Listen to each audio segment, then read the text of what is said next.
Lairs to go outside and get the bearskin tactic. I gotta tell you about Mudwater. This stuff has been a life changer. My own cup of coffee, forget about it. Mudwater gives me sustained energy with no crash and no jitters. It's just smooth, focused power. As fall hits and the holidays are getting crazy, staying focused is key. That's where Mudwater shines. It's a coffee alternative. It's made with chai, cacao, and adaptogens, like Lion's Mane, Reishi, and Chaga. You get the boost without the 3 p.m. crash or the sleepless nights. Plus, it's 100% organic. It's vegan. It's got no sugar. Using Mudwater is easy. Take a scoop of the powder, stir it into some water, you are good to go. Want to make it more fun? Sometimes I throw some creamer in. My father-in-law uses honey, and if you don't want caffeine, they have got you covered with caffeine-free blends too. Now let me tell you the deal. I want you to head to mudwater.com/Chael. I want you to start with a starter kit. Right now, I can get you 25% off your entire order. That's mudwtr.com/Chael. And when you get there, tell them I sent you. Stay sharp and stay focused this fall with Mudwater. Guys, real simple. Click on the link below. Paul and Tyson. I would be doing the opposite of promoting this right now. I would be throwing water on it. And I must tell you, I will continue to do that for the reason that they've already succeeded. I don't want to hurt this event because this could be something very special. And there is definitely an awesome nostalgia around the fact that Mike's fighting. I remember the night that he fought Roy Jones. Oh my goodness, the numbers they did were just crazy. The event was so bad. And I only say that I just remember as a viewer going, oh no, whoever's idea this was to send a demographic back 20 years. Did they do slap? Were they slapping or were they arm wrestling?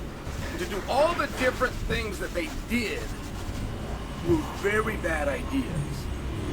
And I'm gonna have to put up with it in the future because the number did 1.7 million. So whoever came to the table with those ideas is going to walk in the room and be the one that they look to.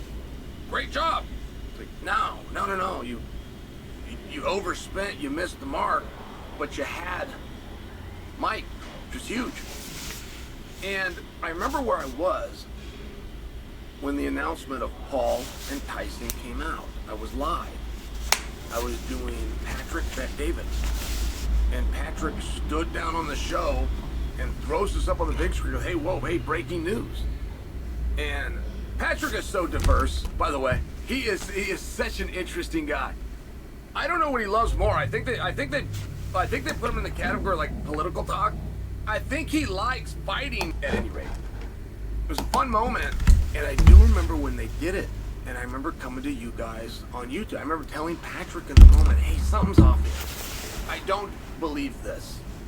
And Patrick saying, Chael, it's confirmed by ESPN. You work for ESPN. Are you doubting them?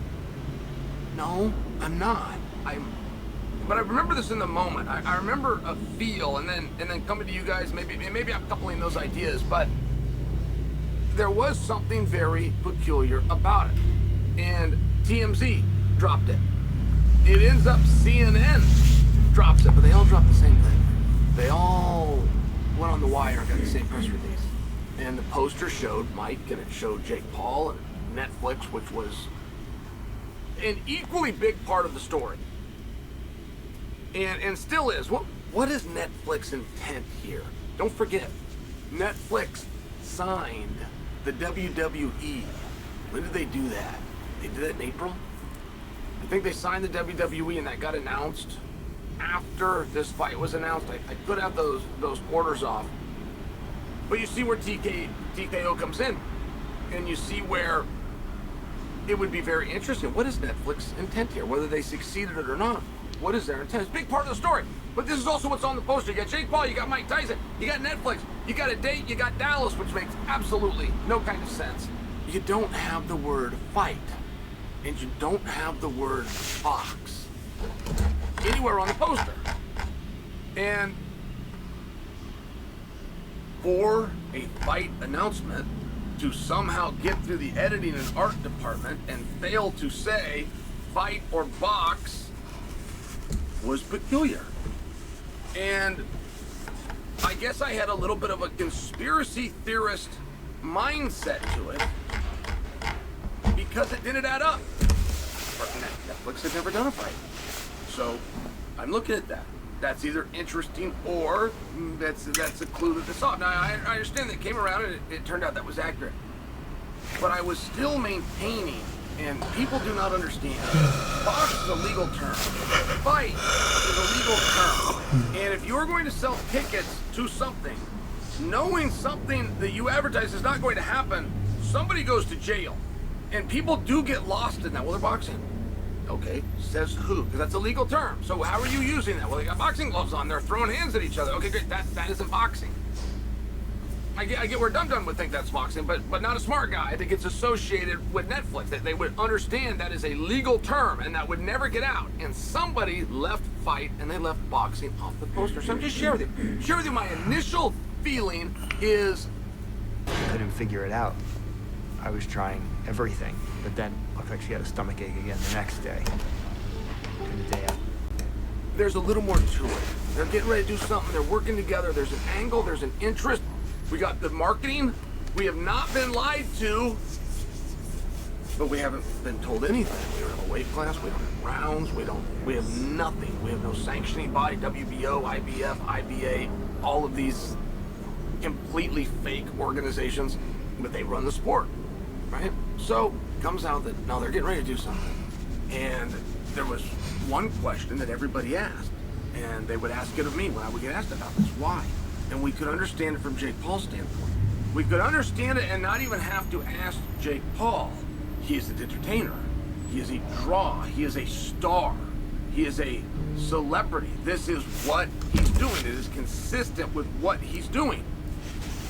So asking him why was never even something he needed to answer, but it was something Mike considered. To this day, it's only been answered by other people. And other people have all said money. Now, I must tell you, I don't know Mike Tyson. I couldn't reach out and ask him. I know his manager. I could reach out and ask him, but I didn't. Because I know it's not money. I'll just share with you, I know enough about Mike's life. I was in the Middle East with him earlier this year, just by example. I know what Mike can command, and I know that he, one, does not need the money, two, he's not short of money. You gotta understand that it's very relevant from a boxing standpoint. A guy does have to go and fight for money. It is the only way to monetize himself, is the performance of boxing. At the moment that he's done boxing, he is done monetizing himself. But that isn't true with Mike Tyson. Mike Tyson can make money being Mike Tyson. It's very rare. There's not a lot of people that can do that, particularly